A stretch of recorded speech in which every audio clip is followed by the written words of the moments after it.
There is a silence so deep it extinguishes thought, a silence that does not come after noise, but before it, an original stillness that was there long before you learned your name. If you sit in it long enough, it begins to whisper, not with comfort, not with hope, but with the one thing the human heart cannot counterfeit, truth. And the truth is, this existence is not a gift, but a sentence. We are born not into freedom, but into the bondage of wanting, into a prison whose bars are forged from the heat of our own restless will. From the first cry of the newborn to the last breath of the dying, life is a ceaseless negotiation with dissatisfaction. We do not want what we have, and when we have what we want something else. The object changes flesh, coin, recognition, peace, but the hunger remains, ever famished, ever thirsting. It is not the world that torments us, but the compulsion to pursue it. The chase itself is the wound. We are not beings who desire. We are desire itself, incarnate, condemned. The myth of modernity is that fulfillment lies just one step beyond the current one. A better body, a quieter mind, a larger house, a more sensitive partner. The next moment, always the next, always not yet here. But when the curtain is drawn and the lights go dark, the soul senses the lie it has swallowed, that more was ever the answer, that accumulation would soothe the ache, that noise could drown the silence that dwells at the root of being. Everything tells us to climb achievement, progress, evolution. But where are we climbing to? What peak justifies the mountain of corpses history has built in its name? The summit is barren. There is no view worth the fall, and yet the world chants, become. The self, that fragile fiction, feeds on this command. Become better, become happier, become more. But the deeper truth is far more unsettling. Peace does not come through becoming. It arrives only when we cease to become anything at all. Beneath the marketplace of masks and ambition, a strange serenity waits one found, not through acquisition, but through surrender. Not in the pursuit of meaning, but in the relinquishing of it. The one who sees clearly no longer runs, he watches. He no longer clings, he releases. And in the release, he discovers something modern minds fear more than death. Nothing, no identity to inflate, no dream to chase. Just this breath, this dust, this fading flicker of light upon the wall of time. We speak often of love, as though it were some sacred fire, but mostly we mean possession. We do not love the other, we want them. We want their presence, their attention, their affirmation. And when they withdraw these, we call it heartbreak. But it is not the heart that breaks, it is the illusion of ownership. What we name love is often hunger in disguise. The truly loving ask for nothing. They do not bind, they let go. The body ages, the face erodes, the mind falters. Everything we build will crumble. The empire of the self collapses daily, in tiny, unnoticed ways, and yet we resist, desperate to preserve the crumbling edifice. This resistance is suffering.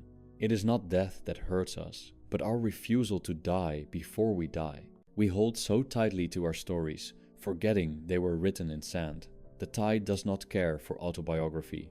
Some speak of enlightenment as though it were light, but true clarity is not bright, it is grey, soft, colorless. It removes the hues we project and leaves things as they are. It does not reveal some cosmic plan, but the absence of one. The awakened do not smile in triumph. They do not preach. They sit quietly, with eyes like old mirrors, reflecting the stillness beneath the world's incessant trembling. To want less is not to live without, it is to live within. It is to draw the circle smaller until nothing lies outside it. To eat simply, to sleep deeply, to speak little, to expect nothing, not as a pose, not as virtue, but as truth. For what can you truly possess in a world built on impermanence? What can you cling to when everything slips like water through your grasp? Only the one who releases survives with dignity.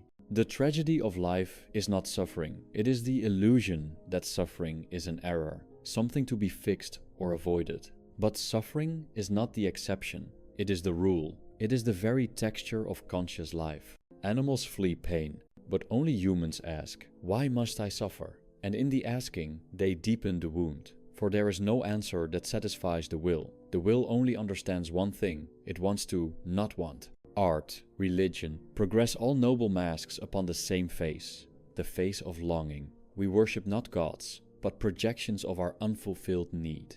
We create beauty not to celebrate life, but to bear it. Every song is a cry, every painting a plea.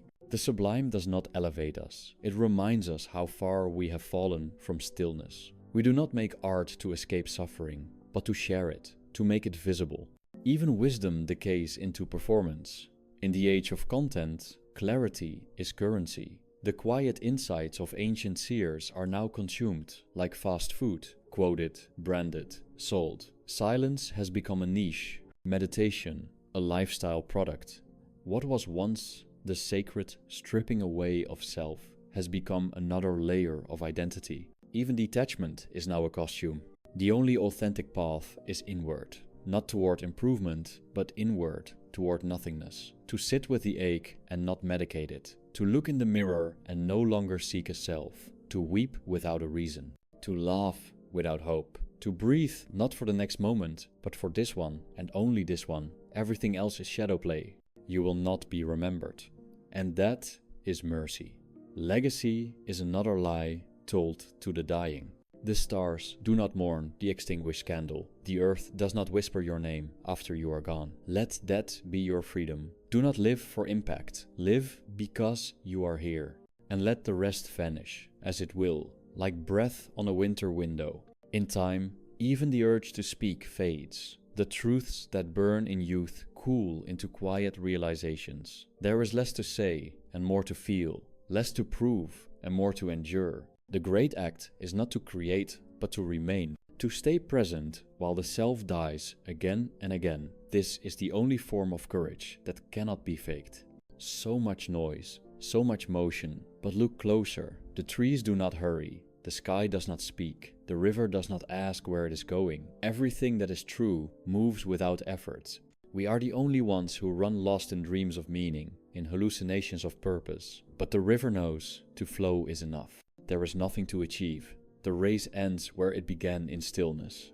The one who ceases to strive returns to the ground, to the soil, to the uncarved state. He does not ascend, he dissolves. And in that dissolution, something strange and holy occurs, not salvation, but sobriety, the pure clarity of nothing more to chase. And this, perhaps, is the final mercy, that in the end, there is no finality, no curtain falls, no light shines down. There is only the fading hum of the will releasing its grip, only the echo of having been, only the wind, indifferent and eternal, carrying the ashes of desire into the nameless void. Suffering is not the exception to life, it is its constant undercurrent, its native tongue. Pleasure visits like a fickle guest, brief and suspicious, but pain is the ground beneath our feet. It waits in silence behind every joy, in the hollow echo that follows laughter, in the dread that haunts fulfillment. The moment something is gained, it begins to decay. This is not tragedy, it is the law of existence.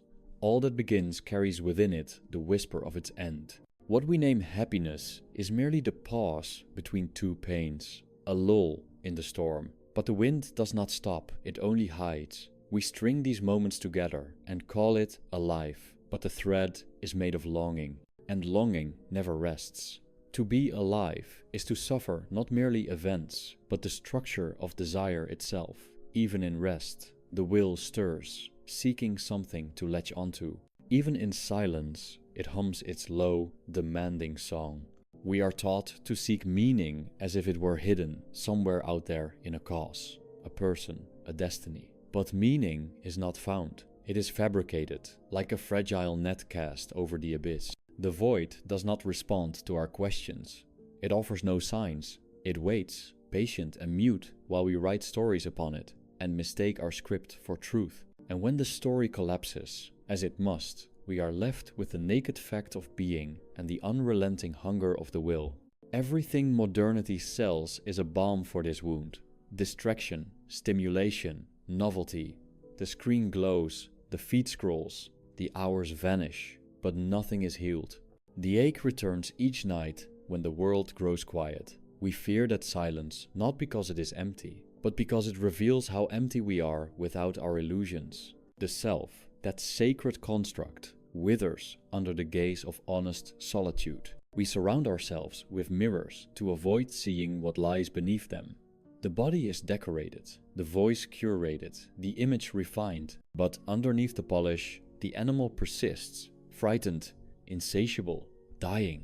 We may conquer the world, but never ourselves. And so, we pretend. We pretend that achievement matters, that recognition endures, that love will rescue us from the cold. But all these are vapor, and we chase them like moths against a window, blind to the fact that the light is indifferent. Even the pursuit of peace becomes another form of striving. We turn to meditation, to rituals, to sacred texts, not to understand the futility of desire, but to manipulate it, to transcend it without releasing it. But there is no escape through control. True detachment is not an act of mastery. It is the quiet surrender of ambition itself, not the taming of the will, but the acceptance that it is ungovernable. In this stillness, something deeper emerges, a clarity untainted by purpose. To be free is not to gain power. It is to be rid of the need for it, to walk without destination, to feel without grasping, to see the world not as opportunity, but as apparition. The flowers bloom without your joy. The stars burn without your witness. The universe does not crave your involvement. And in this detachment, there is a strange and sorrowful grace, a grace that mourns, and in mourning, releases. What remains when all effort ceases? When the masks are dropped and the striving ends? A quiet presence, like the shadow of wind through trees. You do not own it, you do not guide it. It's simply island. This is not peace, as the world imagines it, wrapped in smiles and sunlight. It is the darker peace of nothing more to want. The kind that arrives when even hope grows weary, and you no longer ask for anything, not from life, not from others, not even from yourself.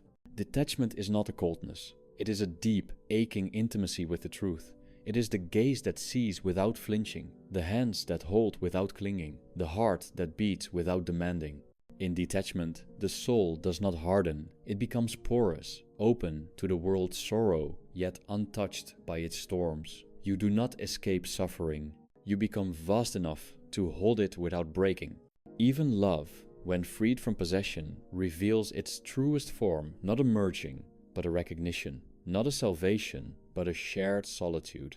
To love without need is to sit beside another soul in silence, knowing they cannot complete you, and loving them anyway, wanting nothing, offering everything, and vanishing like smoke when your presence is no longer needed. This is the love the world cannot understand, and yet it is the only kind that frees. Let the self dissolve, let the will grow quiet, let the illusion of control burn away like fog at sunrise. There is no path to walk, no peak to scale. There is only this breath, rising and falling in a world that does not care whether you awaken or remain asleep. And in that indifference lies your release. No more games, no more masks. Just the fading echo of wanting soft, distant, and finally still.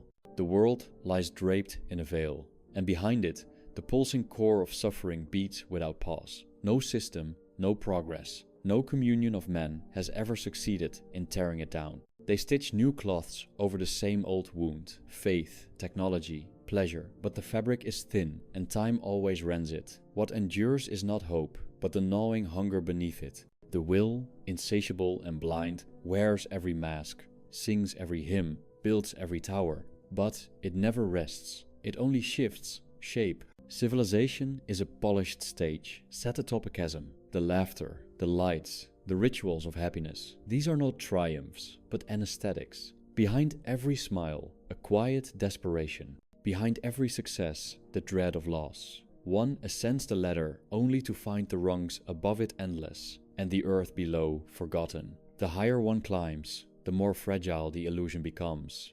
For even as the view expands, the void grows clearer. We do not fear death as much as we fear insignificance. And yet, it is insignificance that frees us. When one sees clearly that nothing is owed to us, that the stars have not written our names, that even memory is dust in the hands of time, then perhaps the fever breaks. Not into despair, but into lucidity. To want less is to see more. To live more is to cling to less. The soul longs not for stimulation, but for silence. And silence is not emptiness, it is fullness without form. In it, you remember that you are not a role, not a product of culture or ambition. You are not your name, your pain, your desires. You are the awareness beneath them, vast and indifferent. But to reach this silence, one must die while alive. One must bury the identity forged in mirrors and noise. One must be willing to vanish. Desire always tells you, this is not enough. It whispers, you are incomplete, and the world nods in agreement, offering solutions, each as hollow as the last. A better body, a new experience, a promised future. But each acquisition reveals itself as a new form of poverty. You are full, and yet starving. You are surrounded, and yet alone. The more you own, the more you fear loss. The more you become, the more you drift from what island. Look at the child who has not yet learned to perform. In their eyes, a clarity we spend our lives forgetting. The animal still uncorrupted by the need to be someone, but even they are caught, eventually. Trained into becoming, into desiring, into achieving, and the cycle begins again. Want, pursue, suffer, repeat. No one escapes it, not kings, not sages. Only the one who relinquishes the game entirely begins to awaken. The great mistake is believing that life owes us happiness, that if we work hard, love purely, live rightly, joy will follow. But life is not a bargain. It gives and takes with the same indifference. The innocent suffer, the cruel thrive. The balance is not moral, it is mechanical. Nature does not care for justice. And yet, in this realization, there is a strange calm. For when you no longer expect fairness, you stop being surprised by pain. You stop feeling cheated. And in this stillness, bitterness gives way to quiet clarity. Even memory deceives. We recall not events, but impressions. Not truth, but echoes. The past is a story told by the present self to justify its wounds and desires. What you long for may never have existed. What you regret may never have been real. Time distorts. It smooths the horrors and amplifies the pleasures, or the reverse. The mind is not a chronicle, it is a dramatist. And the self is its tragic protagonist. To live truthfully is to let the mask fall. To no longer seek validation. To no longer perform wellness, or feign success, or pretend that one is whole. To admit the fracture, to feel the void, to inhabit the wound without dressing it up. This is not failure, it is the beginning of freedom. The one who hides nothing is invulnerable. The one who wants nothing cannot be manipulated, and the one who expects nothing cannot be disappointed. You do not need to be understood. You do not need to be seen. These are cravings of the wounded ego. True solitude is not loneliness, it is the absence of performance. It is sitting with oneself without agenda, without judgment, without the exhausting need to be anything at all. This is not resignation, it is return. A return to the formless self that existed before the world named you. The river does not justify its flow. The tree does not explain its growth. Only man is cursed with the need to make sense of his existence. But sense is a trap, meaning is a leash. In truth, nothing is for anything. All is, and that is enough. To accept this is to finally breathe without effort. To live not for purpose, but in presence. Not for the future, but in the trembling now, where everything you run from waits patiently. The peace you seek will not come through answers. It will not arrive through achievement or enlightenment or understanding. It will come when the questions dissolve, when the ache remains, but no longer needs to be cured. When you sit in the center of the flame and realize it cannot touch you, because there is nothing left to burn. You are not here to become, you are here to unbecome. To peel away layer after layer until only the watcher remains, silent, still, free. Not from suffering, but from the belief that suffering is wrong. Not from loss, but from the illusion that anything was ever yours. And then, quietly, the need to speak fades. The urge to impress, to be known, to be remembered, all of it crumbles. What is left is not emptiness, but vastness. Not numbness, but quiet awe. The kind that arises when one looks at the night sky and no longer feels small, because there is no self left to measure. This is not the end of the journey. It is the end of the illusion that there ever was one. There comes a point in the unraveling where even grief loses its grip, where sorrow no longer clings but flows through like wind through hollow stone. This is not healing. It is not recovery. It is the slow erasure of the one who once needed to be whole. What remains is not joy, but a kind of sacred neutrality. The world continues in all its madness, but the heart no longer petitions it for peace. One watches, not with detachment born of superiority, but with detachment born of exhaustion.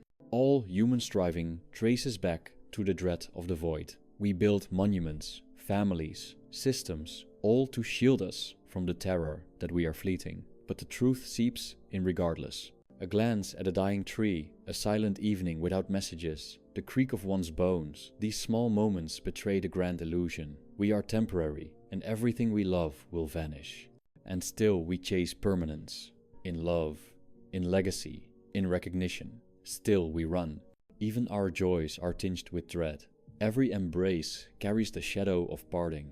Every success births the fear of failure. We laugh, but always slightly too loudly, as if to drown out the ticking beneath it all. We speak of seizing the day, but it is not courage that drives us, it is panic. Panic that the day will end before we are filled, before we are known, before we are enough.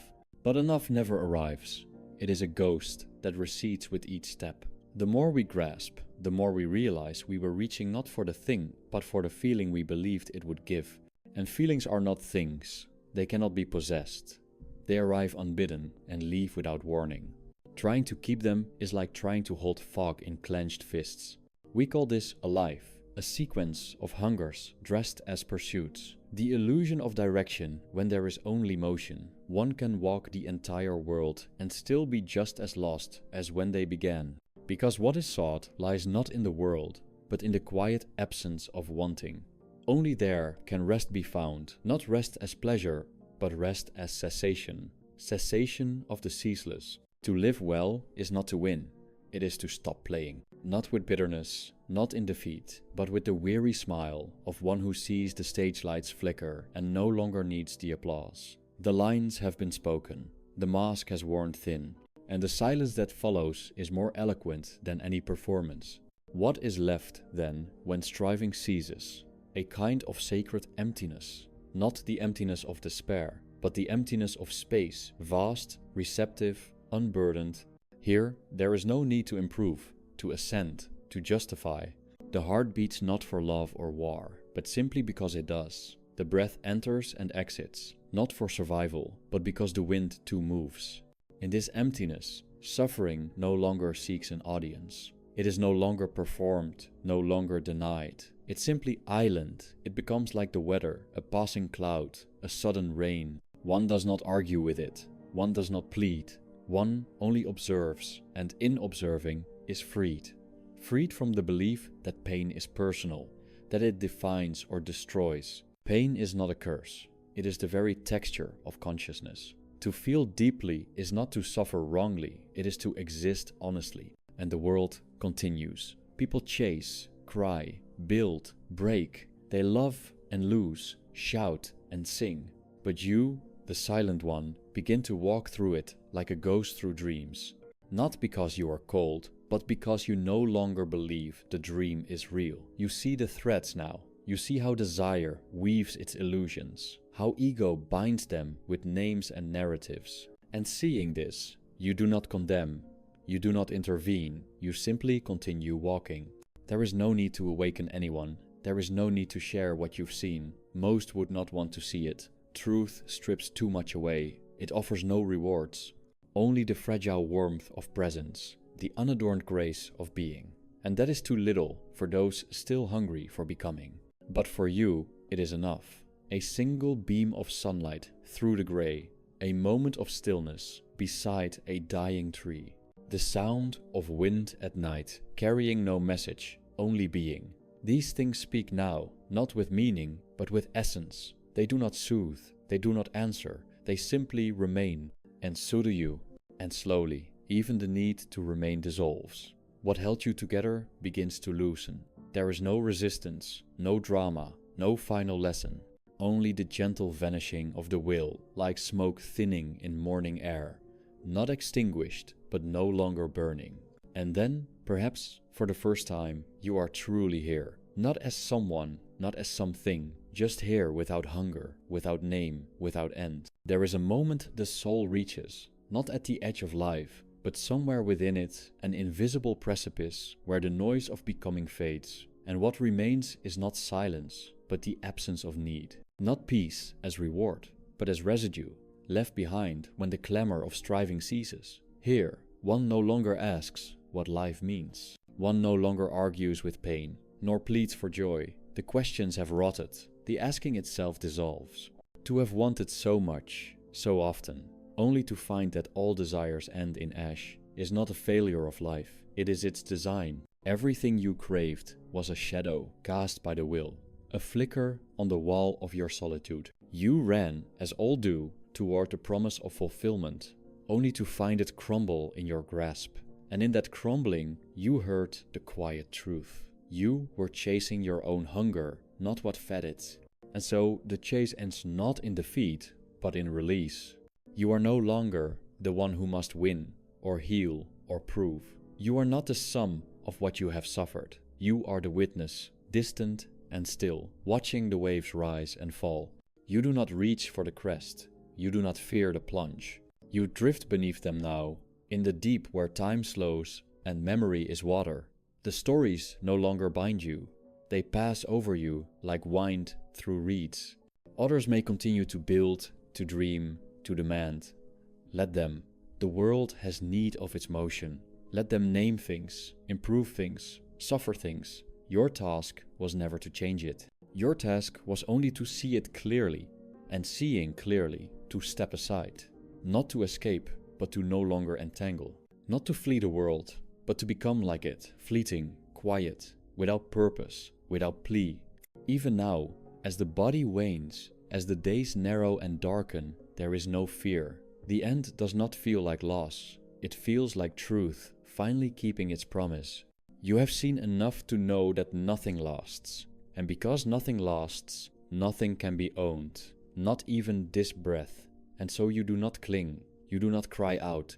You bow your head to the wind and let it take you. Let the stars burn above you in silence. Let the rivers forget your reflection. Let the names you wore be swallowed by time. There is no need to be remembered. There is no memory in dust. But in this final stillness, something lingers, not a soul, not a self, but a hush, like the last note of a song that did not seek applause. You were here, you wanted, you suffered, you saw, and now you vanish. Not tragically, but naturally, like the evening light withdrawing from the stones. And this is the final truth, the one too quiet for philosophy, too sacred for words. When the will releases its grip, when the self no longer demands, what remains is not nothing. What remains is the bare reality the self had always obscured, undemanding, unpromising, untouched. It asks for nothing, gives nothing, but in it is the only form of rest you will ever know. Not triumph, not salvation, only this. Only the soft disintegration of wanting.